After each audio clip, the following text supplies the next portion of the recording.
ಮಕರ ರಾಶಿ ಅಂತ ತಗೊಂಡಾಗ ಶನಿ ಶುಭ ಫಲಗಳನ್ನು ಕೊಡ್ತಾರೆ. ಯಾಕಂದರೆ ಶನಿ ಬಂದು ಅವರ ಒಂದು ಲಗ್ನಾಧಿಪತಿ ಬಂದು ಅವ್ರಿಗೆ 3ನೇ ಮನೇಲಿ ಇರೋದ್ರಿಂದ ಯಾವುದೇ ಕಾರಣಕ್ಕೂ ಶನಿಯಿಂದ ಅವ್ರಿಗೆ ತೊಂದರೆ ಆಗೋದಿಲ್ಲ.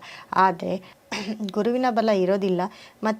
ಮತ್ತು ಅಷ್ಟಮದಲ್ಲಿ ಅವ್ರಿಗೆ ಕೇತು ಇರೋದ್ರಿಂದ ಅವರ ಒಂದು ಅಷ್ಟಮದಲ್ಲಿ ರಾಹು ಕೇತುಗಳಿರೋದ್ರಿಂದ ಅವರಿಗೆ 5ನೇ ತಿಂಗಳ ನಂತರ ಅವ್ರಿಗೆ ಟೈಮು ಕೆಟ್ಟಿದೆ.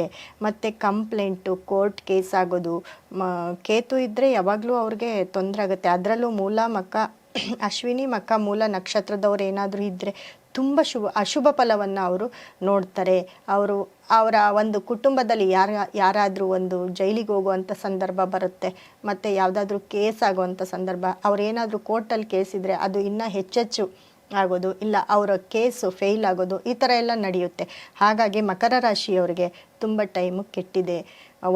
ಯಾವುದೋ ಒಂದು ಕಡೆಯಿಂದ ಒಳ್ಳೆಯದಾದರೂ ಇನ್ನೊಂದು ಕಡೆಯಿಂದ ತುಂಬ ಕೆಟ್ಟ ಫಲಗಳನ್ನ ಅವರು ನೋಡಬೇಕಾಗತ್ತೆ.